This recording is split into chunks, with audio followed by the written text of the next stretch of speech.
Let's make cinematic planets in Blender. Start with the sphere, add in the camera. Set a large focal length to about 100 to 300 millimeters. Choose a cinematic aspect ratio or a 16:9 aspect ratio as you wish. Hop into rendered view, select the world in the side panel and make the color black. Add in a sun lamp, set the strength to 10 and rotate it to fit your mood of the scene. The scene I'm making my planet for has a binary star system, so I added a secondary sun lamp and rotated it to match the rotation of the previous sun and gave them different tints. Quick tip, if you turn off the light tree under render panel in lights, your renders will be way faster. Thank me later. Now in the shader view, make a new material and add in my favorite noise texture. Connect it to the base color and change the noise type to ridged multifractal. You can increase the scale and the gain of the noise texture to start seeing some interesting patterns on your planet. Select the noise texture and press Ctrl T to add a mapping node. Duplicate this noise texture and connect both of them to a mix node. Don't forget to add a mapping node to the second noise texture as well. Now you can adjust both these noise textures separately to create more intricate patterns on your surface. I found that playing with the lacunarity really produces some interesting patterns on your surface. This is your planet, so make it look like however you want. You can make it look like a barren wasteland, a gas giant, or a volcanic wasteland. This is your chance to play God. I continued tweaking the noise textures until I got something that I wanted.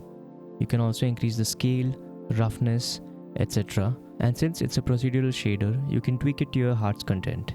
I really like this intricate patterns which show some lava or magma could have flowed over the surface. You can also change the distortion and roughness for more variations. Now let's add in the color ramp and plug it in before the input to Principled BSDF. Now you can change the colors of your planet.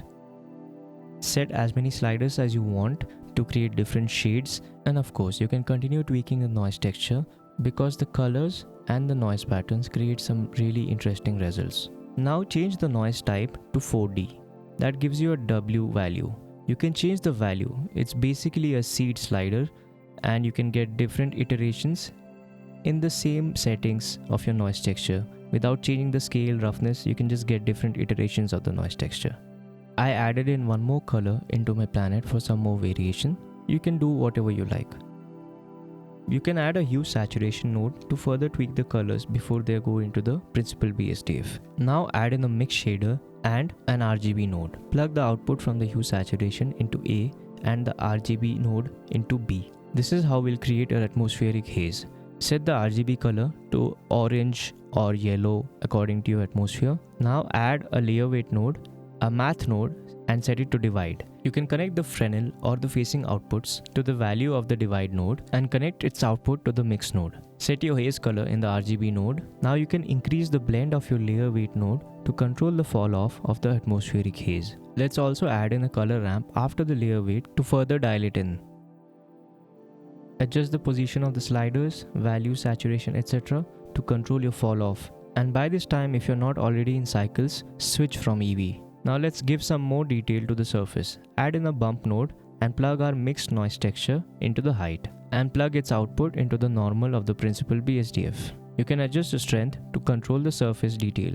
At such large scales, when you're looking at a planet from outer space, you wouldn't really notice the bumps, so I kept it subtle. I used shift and reduced the strength to get a very fine but detailed surface. I went back and changed the values of the noise texture after all the new node setups. Fine-tune the color a bit according to my planet and the scene. Now let's talk about surface. If your planet is not majorly covered by water, it wouldn't really be shiny, so increase the roughness value to 0.6, 0.7 or even higher, just something that looks good to you. Now it's time to add the second layer, the volumetric clouds. Select your planet and Shift D to duplicate it. Scale it up just a little bit to show cloud cover over the planet's surface. Make a new material for it, delete the Principled BSDF and add a Principled volume. Plug it into the volume of the material output. I don't want to recreate the dual noise texture setup again, so I just copied the nodes and pasted them into the new material. Connect the output of the noise textures into the density. Now you can change both the noise texture types and play around with it to create some cloud patterns over your planet. increase the detail, scale, roughness, etc. until you see some clouds forming. The noise patterns are driving the density of the volume, and that will let us form a cloud cover that is distributed over the surface. You may need to increase the scale quite a bit. We do have clouds, but they're very homogeneous. So let's add a map range node after the noise textures. You can change the from min and max values, but mainly increase the to max value to get some dense, thick clouds. Play around more with the min and max values. You can fine tune the density and also change the scale of the noise textures if your clouds seem too small. You can rotate the cloud sphere around the center if you don't like the cloud coverage, or you can also use the W values in the noise texture to get different iterations. Spend some time and you can get some really good looking clouds on your planet. And as always, add a color ramp after the map range to get more control on your density. We are starting to see some good clouds, and you can change the W values, scale, until you get what you want. You can also increase or decrease the black body intensity in the principal volume to add some tint to the slightly darker parts of the planet. Now let's add some stars and nebulous gas to the background. Switch to the World tab in your shader editor, add a Voronoi texture, connect it to the color ramp and plug it in to the background. Invert the black and white sliders and move it all the way to the left. If you move your black slider to the right, it will reveal more stars in your background. Now let's add another noise texture, change the type to multifractal and add a mapping node to it. Add a mix node and connect the Voronoi texture to A and the new noise texture to the factor of the mix node. Add a math node after the noise texture and change it to divide. Now we need to increase the scale of the noise texture to a very high value, and you can adjust the divide to mix this in with the background stars. Play with the scale, detail, roughness, etc. in the noise texture to resemble a nebulous gas in the background. I went for a scale somewhere in between 100 to 200. Change the detail and the roughness to make the patterns more intricate. You can also change the noise types and experiment with them. I always like using a 4D texture in my noise to get the W slider so that I can have different seeds. You can change the divide value to adjust the blending with the background stars. And hey, if you made it this far into the video, thank you for watching and consider subscribing to see more such videos every week. The final step, you can change the color in the B of the mix node to give colors to your nebulous gas. I didn't do it here, but you can also add in a color ramp to the B to give it different colors. Adjust the saturation values, etc. until it looks good to your eyes. One more step, let's add an atmosphere to our planet. Duplicate your planet once again and scale it up a little more than the clouds layer. Make a new material, add a layer weight node and Ctrl+Shift-click on it to view it. Add an emission shader and a translucent, glass or transparent shader. Add a mix shader, plug emission into one and translucent or the glass into the second shader. Connect the layer weight to the factor of the mix shader. I gave you options of translucent, transparent and glass because I tried them all and chose one which was looking good for my scene. But depending on the planet's atmosphere and its composition, any of those shaders might work. I changed the color of the emission for the main color, and you can also change the color of your transparent, glass or translucent BSDF to get a primary and a secondary tint. Add a color ramp after the layer weight, increase the blend and move the sliders to control the fall off of your atmosphere. I went crazy and added another color ramp after this to further dial in the effect and make it strong. Adjust the values of all the shaders according to your scene and your planet. I found an emission strength of 2 was looking good for the atmosphere. I used a light blue color for the emission and adjusted the color ramp. And now we have a nice atmosphere around the edges of our planet.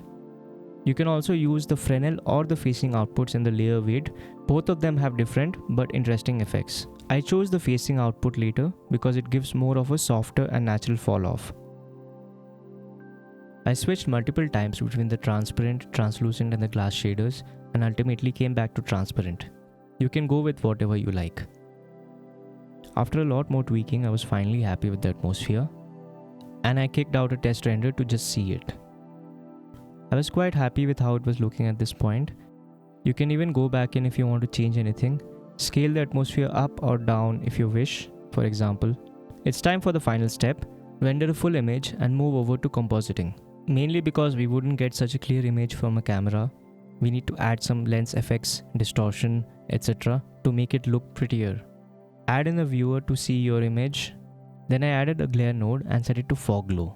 I usually use fog glow and bloom in conjunction before or after each other. depending on the scene, or you can render out the animation sequence and just compose it in After Effects or DaVinci Resolve. I also add a lens distortion node to obviously give it some lens distortion, and the dispersion which gives it chromatic aberration. Now go back to the 3D window one more time, see if everything is looking good, finalize it and hit your render button. I also added a color balance node after this to adjust the shadows, highlights and the midtones. And that's how you can make a cinematic planet for your sci-fi renders or short films. Now all that's left is to position your camera at different places around the planet and kick out some cool renders. For a final hack, you can adjust the W or animate it over time in your cloud's noise texture to give the clouds a moving effect. But keep the value change very small.